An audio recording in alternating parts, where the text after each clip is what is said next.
Salut à tous et bienvenue pour l'histoire d'une chanson culte. Sorti dans les salles le 11 décembre 1980, le film La Boum a rassemblé 15 millions de spectateurs dans toute l'Europe. Véritable phénomène de société, ce film a marqué toute une génération grâce notamment à sa chanson générique intitulée Reality.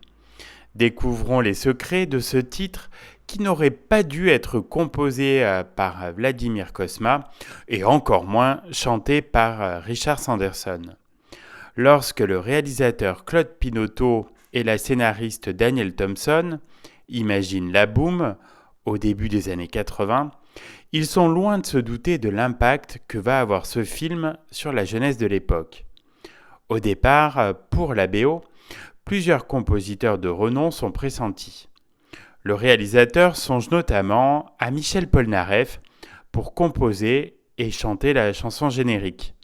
L'artiste qui s'est déjà illustré brillamment dans les musiques de films, notamment 10 ans plus tôt pour La Folie des Grandeurs, est donc contacté pour La Boum.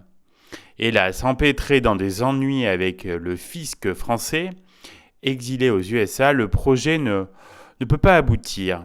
Claude Pinoteau se tourne alors vers un autre grand compositeur, Vladimir Cosma, à qui l'on doit déjà les musiques de nombreux films, comme Les Aventures de Rabbi Jacob, Le Grand Blond avec une chaussure noire, L'aile ou la cuisse, Diva et tant d'autres. Cosma est appelé en urgence pour créer la BO du film et surtout la chanson-titre. Une fois le thème principal trouvé, le compositeur se met à la recherche d'un interprète. Gilbert Montagnier vient d'ailleurs chez lui pour faire quelques essais, mais Cosma n'est pas convaincu car il ne souhaite pas une vedette de la chanson pour interpréter le thème du film. Au contraire, il cherche une voix inconnue qui puisse totalement s'identifier à La Boum. Il souhaite un chanteur dans l'esprit de l'américain Michael Franks, avec une voix neutre, douce et simple. Cosma va mettre plusieurs semaines avant de trouver la perle rare.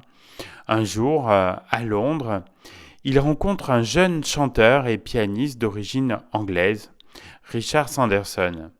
Après une première maquette, Sanderson se révèle être l'homme de la situation. C'est donc lui qui est retenu pour interpréter Reality. Ce titre devient un énorme tube au début de l'année 1980. Il se vendra à plus de 8 millions d'exemplaires en Europe et en Asie et se classera numéro 1 dans 15 pays.